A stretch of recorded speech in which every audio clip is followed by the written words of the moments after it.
All right, let's go back to that story where unions at the SABC want the public broadcaster to opt to release 450 employees over the age of 55 on early retirement and avoid what they call painful retrenchments. They had until today, Friday, to make written submissions and believe that the retrenchments of 600 permanent employees are avoidable.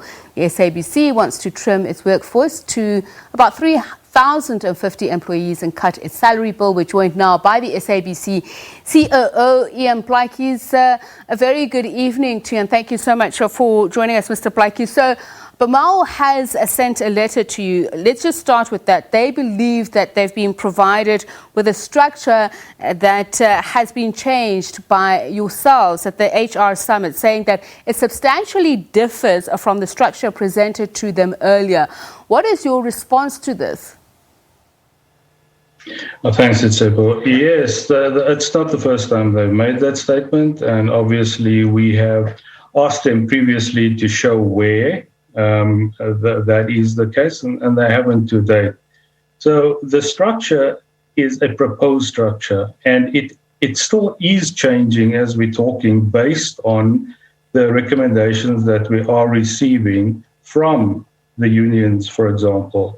If it was not, it would not be sincere then for us to ask them to put it in writing what the recommendations are. It's very interesting that you should say that. For instance, they're complaining about the position of EE manager, that's been changed to EE coordinator. They say they did not make that proposal. And I understand what you're saying, that it's a proposed structure, but they're saying it goes actually contrary to the spirit of the Act and the negotiations themselves to continually ask them to make proposals on a structure that is going to change. Yeah, two things you've raised there. One, they haven't asked for it. Remember, there's multiple stakeholders here. We're not only engaging with BMAL, so we get recommendations from the other stakeholders as well, and participating parties. In terms of the CCMA and Labour Relations Act, that's very clear. We've got 60 days to conclude this. So they had, within the 60-day period, an opportunity to present us with alternatives, but also criteria. They failed to do that. Moreover, the organization actually extended that by double the time, and we took 120 days, and they still didn't come to the point of giving alternatives and recommendations. This is a serious matter. We are seriously wanting to look at alternatives to minimize the impact of employees, and they failed to do that. So, as you say, we've given them one last opportunity.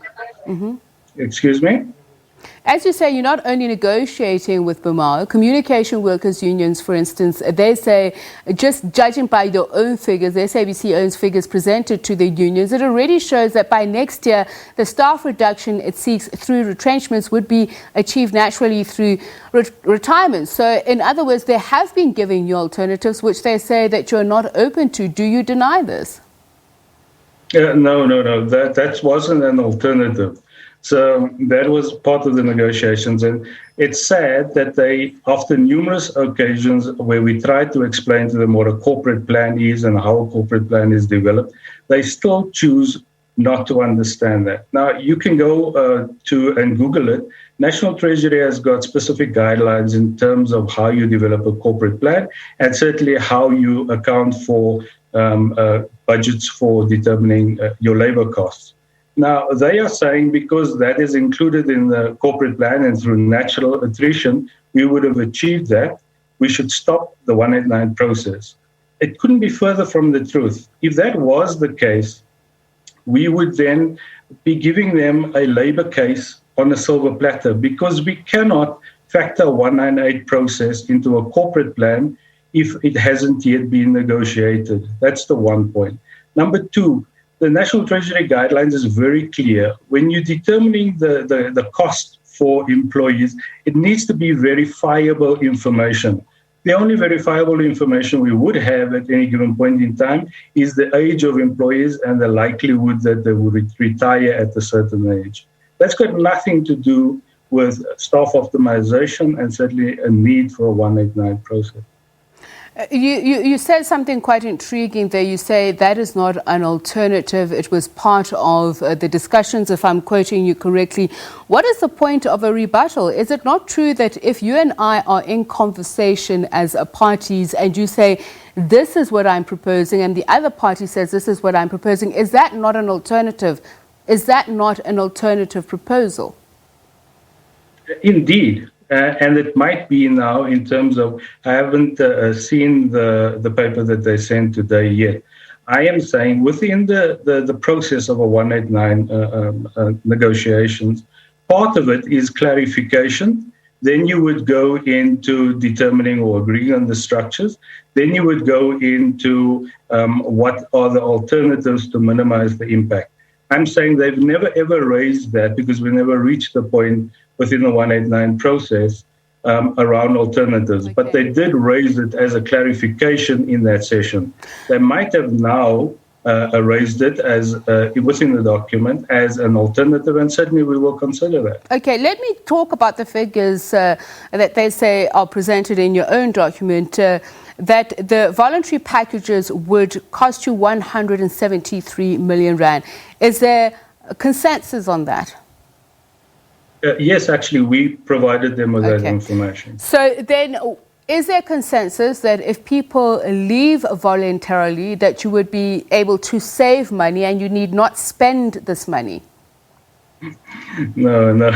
Once again, it's misleading when you say that. So we gave them the information. There's probably just over 140 people that qualify for voluntary or early retirement packages.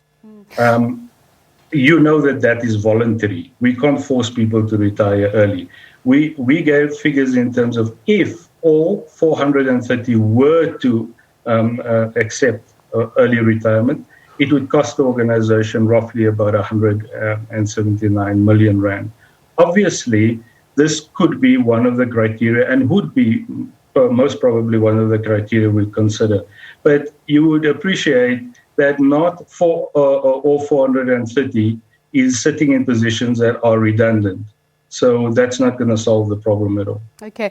So you as the SABC have said that you're going to be appealing the outcome of Plaatjes Chibisi's case and others whom the courts find that they may be reinstated. Is this not going to cost more money? Can the SABC afford this?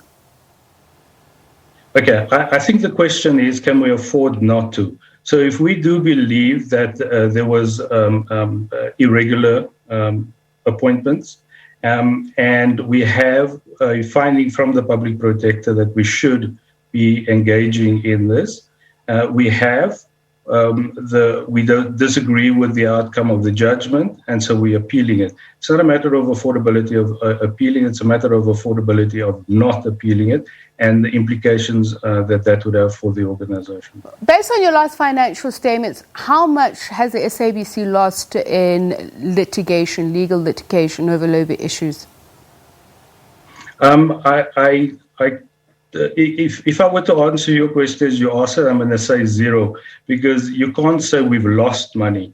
If the question is how much have we budgeted for, I can give you that figure, and that is 25 million rand for this current financial year. But then wouldn't the assumption then be that the SABC has won all of its labour cases, which is not the case? No. If you incur a cost and you lose the case, that's not necessarily losing money. Okay, so and obviously we've taken on review the matter, and that's why we're appealing, because we do believe that we have a substantial case and certainly a winnable case. All right, thank you very much for speaking to us. Unfortunately, we have run out of time. SABC COO Ian Plaatjies.